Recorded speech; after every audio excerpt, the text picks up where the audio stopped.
Bible के प्राचीन पन्नों में एक आकर्षक और रहस्यमयी कहानी छिपी हुई है जो आज भी हमारे दिलों में उत्सुकता जगाती है।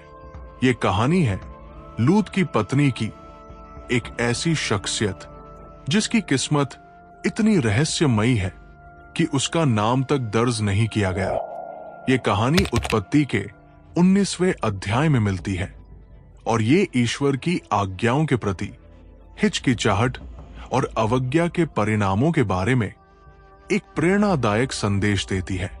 खासकर लूत की पत्नी को उसकी गलती के कारण नमक के ढेर में बदल दिया गया था। आइए हम इस कहानी की ऐतिहासिक पृष्ठभूमि पर विचार करें, बाइबल की कथा को समझें और लूत की पत्नी की इस रहस्यमयी घटना पर विचार करें। वास्तव में उसकी सजा का कारण क्या था और लूत की पत्नी के साथ क्या हुआ था। उसकी कहानी हमारी जिज्ञासा को जागृत करे और हमें गहरे पाठों को सिखाए जो हम अपने जीवन में लागू कर सकते हैं। आइए इस रोचक यात्रा में लूत की पत्नी की रहस्यमयी दुनिया की खोज में हमारे साथ जुड़े।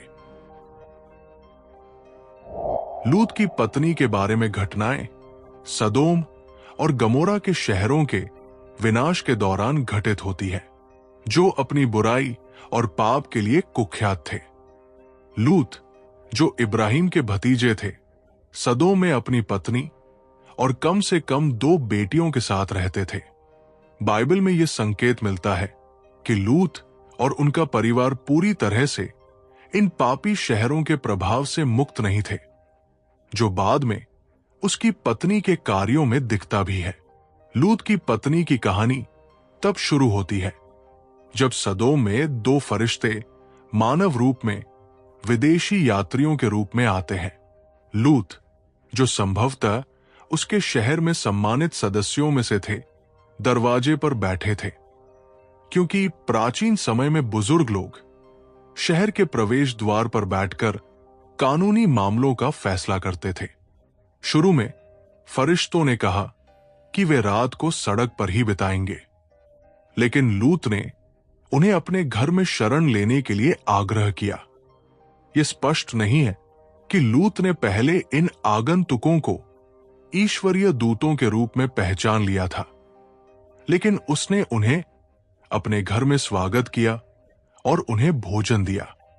रात के समय सदोम के लोग लूत के घर के चारों ओर इकट्ठा हो गए और फरिश्तों के पास पहुंचने की मांग करने लगे।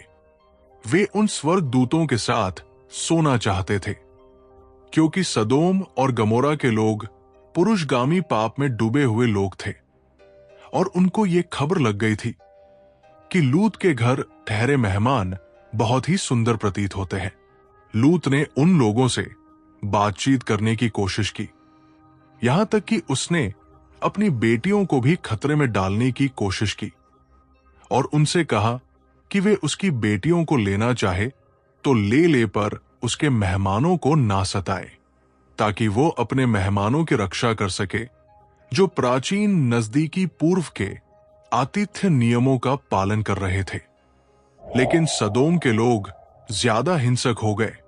लूत की प्रार्थनाओं को अनसुना कर दिया, उसे धमकी दी और उसके दरवाजे को तोड़ने की कोशिश की। इस समय फरिश्तों ने लूत को अंदर खींच लिया और सदोम के लोगों को अंधा कर दिया, छोटे से लेकर बड़े तक, ये दिखाते हुए कि शहर में पाप का प्रभाव कितना व्यापक था। जब सदोम के लोग अंधे हो गए तो वे लूत के घर का दरवाजा ढूंढने में असमर्थ हो गए। इसके बाद फरिश्तों ने लूत से कहा कि वो अपनी पत्नी, बेटियों और दामादों को लेकर तुरंत शहर से भाग जाएं, क्योंकि सदोम के पाप की सीमा पूरी हो चुकी थी और ईश्वर का न्याय आने वाला था।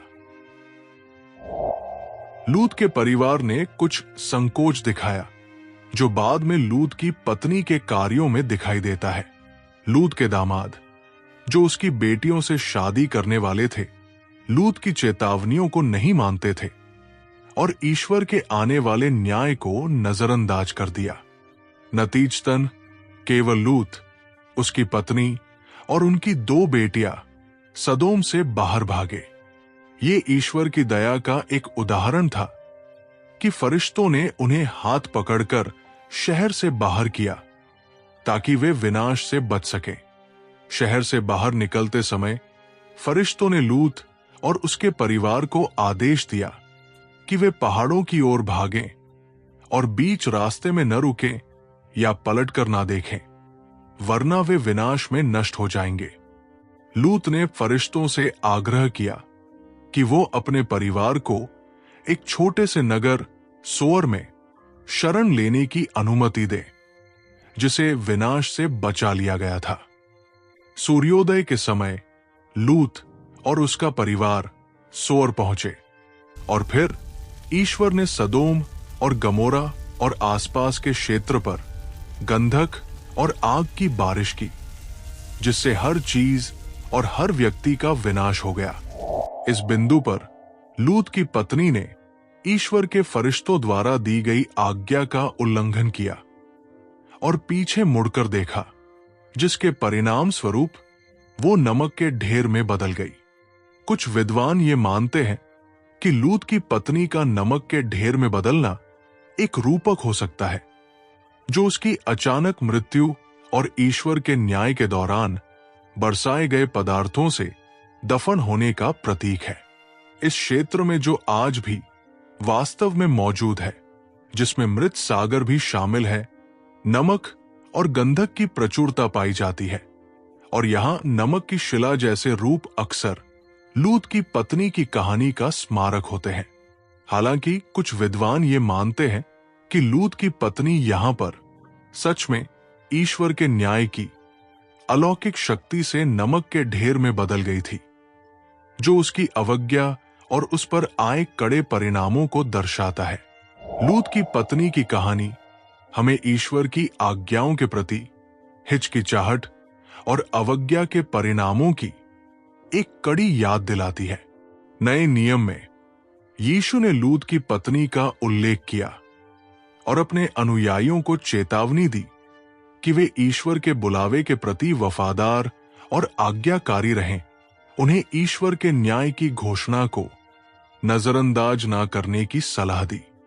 इसके अलावा लूत की पत्नी की कहानी हमें यह भी सिखाती है कि संकट और असमंजस के समय में हमें ईश्वर पर विश्वास और भरोसा बनाए रखना चाहिए। उसका पीछे मुड़कर देखने का निर्णय ईश्वर के वादों और मार्गदर्शन में विश्वास की कमी को दर्शाता है।